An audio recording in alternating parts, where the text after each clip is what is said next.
Semoga yang subscribe diberikan rezeki melimpah dari jalan tak terduga. Dan yang like komen, dimudahkan jalannya menuju surga di hari akhir nanti. Siapa yang tak mendengar nama Qorun? Qorun adalah seorang sosok kaya raya di zaman Nabi Musa, tapi namanya melegenda hingga sekarang. Kisahnya diabadikan dalam Al-Quran, bahkan menjadi peribahasa atau ungkapan di masyarakat guna menggambarkan seseorang yang mirip dengan tabiatnya atau menisbatkan harta yang ditemukan terpendam dalam tanah sebagai harta Qorun. Qorun adalah miliarder kaya raya yang hidup sejaman dengan Nabi Musa. Saking kaya rayanya, Qorun setiap kali keluar dari rumahnya, ia didampingi dengan 300 pelayan laki-laki dan 300 pelayan perempuan. Qorun juga dikawal oleh 4.000 pengawal yang diiringi 4.000 binatang ternak, ditambah 60 ekor unta yang khusus membawa kunci-kunci guna penyimpanan harta kekayaannya itu. Itu dilakukan semata-mata sebagai bentuk kesombongan bahwa dialah manusia paling kaya, paling terhormat, dan memiliki pengikut setia. Ia merasa lebih mulia dibandingkan Nabi Musa alaihissalam.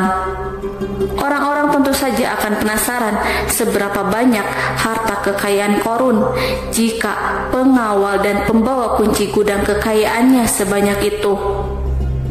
Lalu berapakah harta yang dimiliki Qorun yang disimpan dalam gudang-gudangnya tersebut?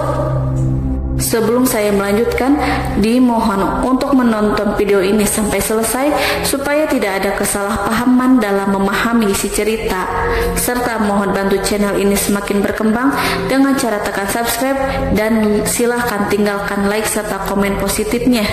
Semoga dukungan pemirsa Risalah Kehidupan bernilai pahala dan menjadi wasilah dimudahkannya segala urusan pemirsa sekalian. Pemirsa Risalah Kehidupan, di zaman sekarang banyak orang yang mengistilahkan rezeki yang tak terduga dengan istilah harta Qorun. Lalu dari manakah sumber harta kekayaan Qorun yang sangat luar biasa itu? Serta di manakah Qorun dan hartanya ditenggelamkan? Siapakah Qorun dan bagaimana kisahnya dengan Nabi Musa? Qorun merupakan kaum Nabi Musa alaihissalam. Disebutkan oleh Ibnu Jurayj, nama lengkap Qorun adalah Qorun ibnu Yashar, ibnu Qahis, ibnu Lawi, ibnu Yakub. Ia merupakan putra paman atau sepupu Nabi Musa alaihissalam. Pasalnya, Nabi Musa alaihissalam sendiri adalah putra Imron, sedangkan Imron adalah putra Qahis. Dengan kata lain, Qorun masih satu kakek dengan Nabi Musa alaihissalam, yakni kakek Qahis. Ia adalah umat Nabi Musa yang taat. Tidak hanya memiliki banyak harta, Qorun juga termasuk orang yang cerdas dan berilmu. Ia menguasai ilmu duniawi dan ilmu ukhrawi, dan tercatat bahwa Qorun adalah ahli di bidang kimia. Dirinya tercatat sebagai ahli kitab Taurat setelah Nabi Musa. Kepandaian Qorun dalam ilmu agama membuat dirinya sering disebut dengan ilmu nawir atau orang yang memberi cahaya dan penerangan. Suaranya terkenal merdu dalam membaca kitab Taurat. Selain itu, Qorun juga lihai dalam berbisnis. Ia mengetahui trik investasi yang menguntungkan serta jalur perdagangan internasional yang strategis di zamannya. Kekayaan Qorun begitu banyak sebagaimana tercatat dalam surat Al-Qasas ayat 76. Sesungguhnya Qorun termasuk kaum Musa, tetapi dia berlaku aniaya terhadap mereka.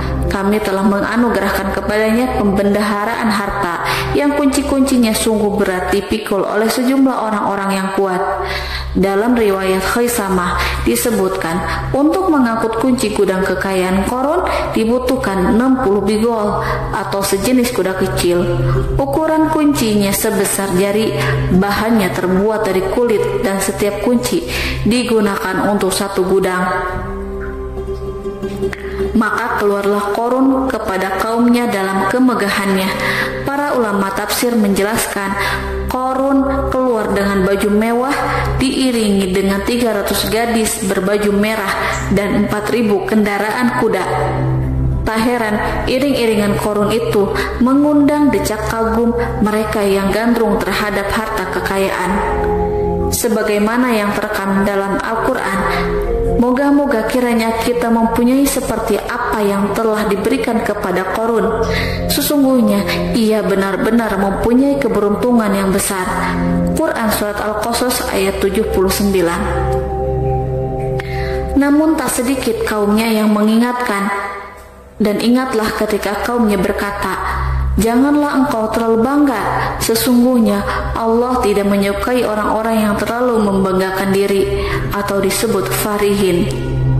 Sebagian ulama menafsirkan istilah farihin di sana juga berarti takabur atau zolim, berbuat kerusakan, arogan, dan tidak mau bersyukur terhadap nikmat. Korun dikisahkan memiliki ribuan gudang yang berisikan emas dan perak. Bila keluar rumah, Korun selalu berpakaian mewah dan dikawal oleh 600 pelayan. Ia diiringi 4.000 ekor kuda dan 60 ekor unta yang membawa kunci-kunci gudang kekayaannya. Namun sayang seribu sayang, Korun kemudian membangkang pada Nabi Musa dan menjadi pengikut setia Fir'aun. Mengenai dari mana asal-usul kekayaan Korun, ada beberapa riwayat yang memberitakan tentang asal-usul kekayaan Korun tersebut. Sumber pertama menyebutkan bahwa jauh sebelum memiliki kekayaan, Korun hanyalah seorang lelaki miskin yang tidak mampu menafkahi keluarganya sendiri. Anaknya sangat banyak. Lalu suatu hari ketika Korun datang kepada Nabi Musa, ia meminta Nabi Musa alaihissalam untuk mendoakannya agar Allah memberikan harta benda yang banyak. Korun juga meminta Nabi Musa mengajarinya ilmu kimia dan ilmu-ilmu kehidupan lainnya. Korun dikenal sebagai orang yang soleh dan mengikuti ajaran Ibrahim dengan baik, sehingga tanpa pikir panjang Nabi Musa alaihissalam menyetujui permintaannya. Allah Subhanahu wa Ta'ala mengabulkan doa Nabi Musa. Korun diberikan kecerdasan luar biasa dan menguasai ilmu yang telah diajarkan kepadanya. Korun menguasai teori dan praktik pembuatan emas permata dan beragam perhiasan mewah lainnya. Ia juga pakar dalam ilmu arsitektur, rancangan bangunan, penataan kota, dan lain sebagainya. Tidak lama setelah itu, hidupnya berubah. Korun pun hidup dengan bergelimbang harta. Ribuan gudang yang dimilikinya penuh dengan emas dan perak. Namun sayangnya, keberuntungan yang didapatkannya membuatnya gelap mata. Korun mulai hidup dengan penuh pamer, keangkuhan, dan penuh kesombongan. Kekayaan yang telah diberikan oleh Allah Subhanahu wa Ta'ala membuatnya lupa dengan Sang Maha Pemberi. Korun merasa lebih terhormat dan mulia dibandingkan Nabi Musa. Ia pun akhirnya membelot dan durhaka pada Nabi Musa. Ia mengingkari janji-janjinya dahulu dan beralih menjadi pengikut Fir'aun yang setia. Loyalitas Korun terhadap Fir'aun membuatnya diangkat menjadi kepala mandor yang membawahi ribuan pekerja. Dikisahkan bahwa Korun bersikap semena-mena terhadap para pekerja. Ia tega memotong upah mereka. Ia melakukan korupsi demi membangun istana dan kemegahannya sendiri, dan untuk membangun gudang-gudang penyimpanan harta yang telah ia kumpulkan jauh-jauh hari. Ketika datang perintah zakat, Nabi Musa alaihissalam pergi menemui Korun dan memerintahkannya mengeluarkan zakat sebesar 1 dinar dari setiap 1000 dinar, 1 dirham dari setiap 1000 dirham, 1 kambing dari setiap 1000 kambing, dan seterusnya. Setelah Korun menghitung seluruh hartanya, ternyata jumlah zakatnya sangat besar. Kekikirannya pun mulai menghalangi hatinya untuk mengeluarkan zakat. Qarun enggan membayar zakat ketika Nabi Musa alaihissalam menagih zakat yang diperintahkan oleh Allah untuk ditunaikannya. Ketika Qarun diminta zakat, ia langsung marah dan tidak memberikan sedikit pun kekayaannya. Dia berpikir bahwa harta kekayaan yang dimilikinya didapat dari hasil kerja dan usahanya sendiri, dan tidak ada kaitannya dengan siapapun, termasuk Allah Subhanahu wa Ta'ala. Janji Qarun untuk lebih taat beribadah dan membantu sesama jika diberi kekayaan oleh Allah dilupakannya. Dia mempergunakan kekayaannya tersebut dalam kesesatan, kezaliman, dan permusuhan, sehingga membuatnya menjadi sombong dan terlena. Orang-orang beriman pada masa itu sering menasehati Qarun untuk bersyukur atas nikmat yang Allah berikan kepadanya, tetapi dia tidak mengindahkan nasihat tersebut. Dari sikapnya tersebut sudah jelas bahwa Qarun tidak membutuhkan nasihat kebenaran, bahkan merasa tidak takut dengan ancaman Allah, sebab Qarun merasa sudah memiliki segalanya. Qarun merasa dirinya hebat dan pintar serta punya banyak pengikut setia, punya banyak pengawal dan merasa aman karena dekat dengan Raja Fir'aun. Qarun berkata, "Sesungguhnya aku mendapatkan harta ini karena ilmu yang ada padaku." Qarun sangat sombong. Ia merasa hartanya didapatkannya sendiri tanpa campur tangan dan kehendak Zat yang Maha Kaya, yakni Allah Subhanahu wa Ta'ala. Apakah Qarun lupa ataukah ia tidak tahu bahwa Allah telah membinasakan orang-orang sombong sebelumnya, yang bahkan lebih kuat darinya, yang lebih kaya darinya, yang lebih banyak pengawalannya, lebih kokoh dan tak terkalahkan dibanding dirinya? Karena terdorong sifat kikir dan angkuh, maka Qarun membuat rencana untuk melakukan tipu daya agar dia terlepas dari kewajiban membayar zakat. Dia ingin menjatuhkan nama baik dan citra baik Nabi Musa alaihissalam. Kemudian dia mengumpulkan tokoh-tokoh konglomerat Bani Israel. Ia berkata kepada mereka, "Wahai saudara-saudaraku, terhadap apa yang diperintahkan Musa untuk membayar zakat, apakah kalian akan mematuhinya? Sekarang dia hendak mengambil harta yang ada di tangan kalian, maka pikirkanlah suatu cara untuk menghindari perintahnya." Para pembesar-pembesar yang dipanggil kemudian menjawab, "Wahai paduka Qarun, engkau lebih besar daripada kami. Kami akan melakukan apapun yang kau inginkan." Qarun pun berkata, "Datangkanlah kepadaku wanita cantik. Aku akan memberinya hadiah besar jika ia berhasil menggoda dan memfitnah Nabi Musa." Ketika wanita cantik yang diinginkan datang, Qarun memberikan kepadanya uang muka sebagai jaminan. Ia akan membayarkan seluruh yang dijanjikan ketika berhasil menjalankan misinya. Bukan hanya itu, Qarun pun berjanji akan menjadikan wanita ini sebagai istrinya. Dan keesokan harinya, Qarun mengumpulkan Bani Israel. Setelah itu, Qarun menghadap kepada Nabi Musa seraya berkata, "Orang-orang menanti kedatangan Anda, sampaikanlah saran dan nasihat kepada mereka." Nabi Musa kemudian keluar dari rumahnya. Ia mulai menyampaikan nasihat pada umatnya. Di antara nasihatnya, beliau berkata, "Barang siapa yang mencuri, aku akan memotong tangannya. Barang siapa yang memfitnah, aku akan mencambuknya sebanyak 70 kali. Barang siapa yang tidak mempunyai istri dan dia berbuat zina, maka aku akan mencambuknya sebanyak 70 kali. Adapun barang siapa yang memiliki istri dan dia berbuat zina, aku akan rajam dia sampai mati." Qarun kemudian berkata, "Apakah ini juga berlaku untuk Anda jika Anda sendiri yang berbuat zina? Apakah Anda akan menerima hukumannya?" Kemudian Nabi Musa menjawab, "Ya, meskipun saya sendiri yang melakukannya." Maka kemudian Qarun memanggil wanita yang telah dibayarnya. Wanita itu berdiri di depan Nabi Musa dan Bani Israel yang telah berkumpul. Dia mengaku sedang hamil karena telah berhubungan badan dengan Nabi Musa. Maka marahlah Nabi Musa atas fitnah kejam yang diarahkan kepadanya. Kemudian Nabi Musa melakukan sholat 2 rakaat, lalu mendatangi wanita itu dan menyumpahnya agar mengatakan siapa yang menyuruhnya. Wanita itu menjadi ketakutan.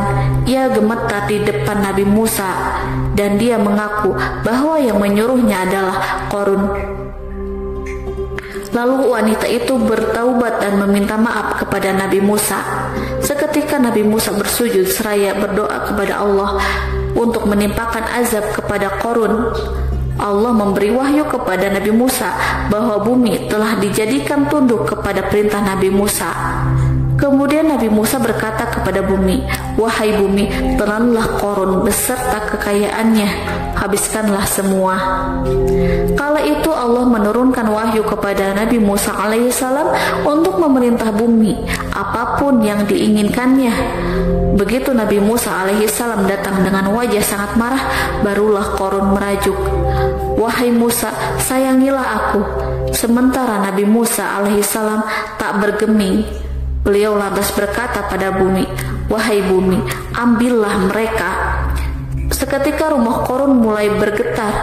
Qarun dan antek-anteknya mulai dibenamkan hingga bagian lututnya. Rumahnya ikut turun sedalam lutut.